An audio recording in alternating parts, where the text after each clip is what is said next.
ubuhinga nabwo hariho ubwo umuntu avukana hanyuma hariho n'ubwo umuntu yiga. Gize amahirwe uyu munsi yo kushobora kuganira no kuyaga n'umukuru w'igihugu, hanyuma arashobora kumbaza ibibazo, ndagerageza kumusigurira ivy'ijya modoka na bijya bintu mwabonye twaje kwerekana hano. Ego jewe rero nibaza ko ndabifise byose. Narize ibijyanye n'ubuhinga, narize kuri ETS, narize ibintu bya electromechanique, hanyuma narabandanije ndagerageza kugira n'ubushakashatsi hirya no hino no kuri kaminuza. Twaragerageje gucukumbura kugira ngo tugire ibyo tumenya.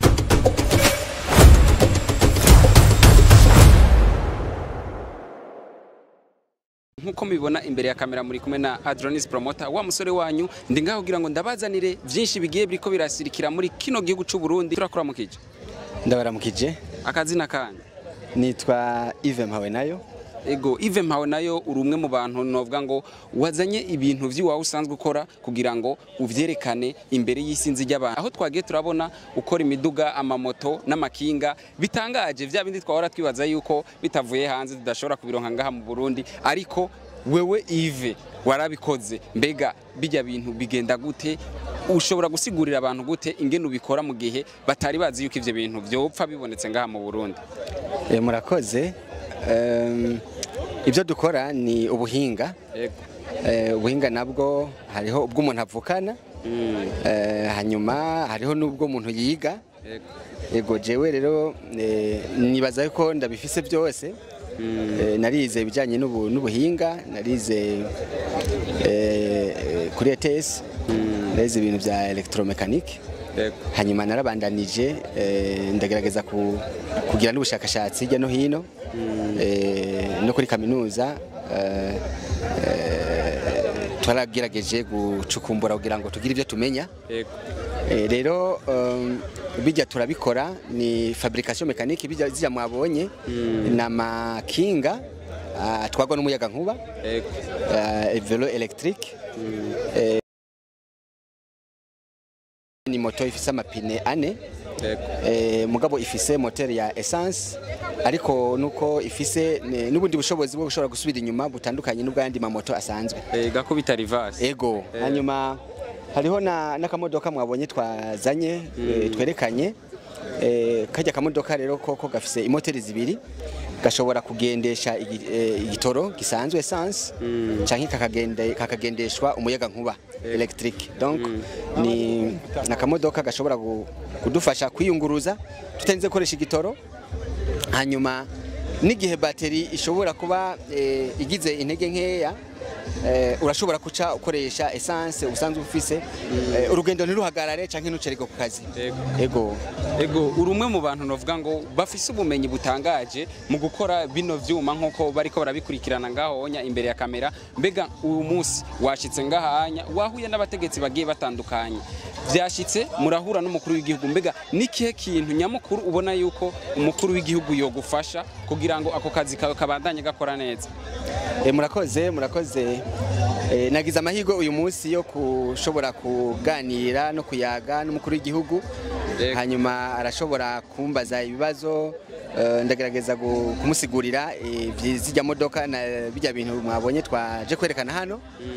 Rero ikintu kimwe gusa twebwe twifuza, ubumenyi twakoresheje jewe ndabufata ko ari ubumenyi bwo hasi, nubwo mwebwe mwavuze ko ari ubumenyi buri hejuru, ariko ku rugero rwo wanje ndabufata ko ari ubumenyi bwo hasi bugikeneye gukarishwa. Twebwe rero ikintu dusaba abarongozi b'igihugu na cyane cyane umukuru w'igihugu nuko yodufasha kugira ngo ubumenyi dufise tubwungure ko ubundi dushobore kugenda kwiga hanze mu ma entreprise akomeye akora imiduga, akora ibintu bijanye na bijya twakoze, kugira ngo tugire ubumenyi burengeye ubwo dufise, byo tubashisha kugira ngo dushobore gukora neza bijya bintu mwabonye twakoze. Ikindi naco tugiye kwiga ubwo bumenyi hanze, tuzomenya na bijya vyuma mwabonye bijya bintu bikozwemo, tumenye bijya vyuma bikozwe muki, mu buhe butare, bigenda gute komsa tugarutse ino turashobora guca dusanga bwa butare tunabufise ngaha tugashobora rero kubukoresha kugira ngo dushobore kwikorera bijya byuma no kubihinguramwo ivyo bikoresho izo modoka ayo makinga ayo mamoto ugasanga rero igihugu kirashobora gutera imbere cyane gusumba igihe twogenda kuza turabigurira ivyuma tubigurira hanze kandi nkumbure ngaha hariho ubutare bishobora gukorwamo ubwo bumenyere bwo kumenya ngo icyuma gikoze muri ubutare iki cyuma gikoze muri ubutare ikima cyokora iki nubwo twobanza kugenda kwiga ubutunzi bw'igihugu dufise hano mu buryo bwo kwiteza imbere igihugu no kwiteza imbere twebwe ubwacu n'imiryango yacu. Yego gushika uno mwanya umuntu umwe wese akora ikintu afise ikintu yifuza gushika ko mbega wowe uyu munsi nimba uri kurakora iyi miduga n'amamoto n'amakinga nike kintu wifuza gushika ko mu minsi iri imbere cyangwa mu myaka iri imbere? Mu minsi iri imbere nifuza ko umurundi wese ashobora kwiyunguruza bitamugoye. Urabona nk'ubu iki kibazo cy'ibitoro kiguma kikomera mirongo muhora muyibona ku ma station amabeya guma duga. Icyifuzo cyanje nuko mu minsi iri imbere twoshobora ngaha mu Burundi kwikorera twebwe nyene uburyo ibikoresho byo kwiyunguruza twebwe twikoreye tukabigura make kandi bikaba ari byo ngahi wacu byo binakomeye gusumba nabijya tugurira hanze. Ico nico cyifuzo cyanje ubwa mbere hanyuma nkifuza yuko muri uko guteza imbere uburyo bwo kwiyunguruza n'igihugu cyohorera koyokwe tugashobora gutanga amakori tugashobora gutuma mbere n'ubutunzi bw'igihugu bwiyongera. Ego abarundi barashobora kubona bino bintu twebwe twakoze biraboneka yuko ari ibintu biteye ishema igihugu ariko akagira ubwo bakavuga ati iki kintu cyakozwe n'umurundi kweri no hava ndakigendesha reka baraza kuraba ka video bariko barakigendesha kugira ngo babone yuko bifunctiona nk'ibindi byose. Umuntu umwe wese arashobora kuvuga ati mbega hoho aba bantu ko mbona bakora ibintu shima no basanga hehe kugira ngo nanje ndabe yuko no bateza imbere mu kubashorera. Umuntu yo kwifuza kugushorera yo gukura hehe? Murakoze cyane twebwe ibiro aho dukorera ibiro ni kuri Avenue de l'Amitié ngahe Bujumbura inimero 10 ni en face ya building ABC ni impande ya radio Isanganiro aho niho dufise biro ariko ibi bikoresho turafise garage tanke atelier tubikoreramo tukorera mu Ngagara quartier y'indwi ahantu kuri Eglise Anglicane Eglise Baptiste Libre muri rya rupangu niho dufise atelier dukoreramo ibikoresho. Abifuza rero kutuvugisha abifuza kugira amakomande niho bo dusanga.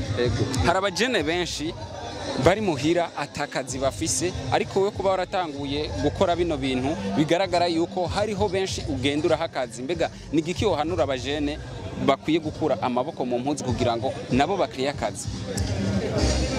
Nkuko umukuru w'igihugu yabivuze kare mu ijambo yadushikirije umutahe wa mbere ntwebwe nyene abajene benshi ntaco bariko barakora biyumvira yuko badafise uburyo bwo kubikora ariko uburyo buriho ubwa mbere kuba dufise amagara hanyuma tukaba dushobora kwiyumvira tutabaye ibimuga vyo mu mutwe ngo tube ibidebire kandi dufise ubwenge ushobora kwiyumvira ugapanga ikintu ukagikora uwo n'umutahe wa mbere.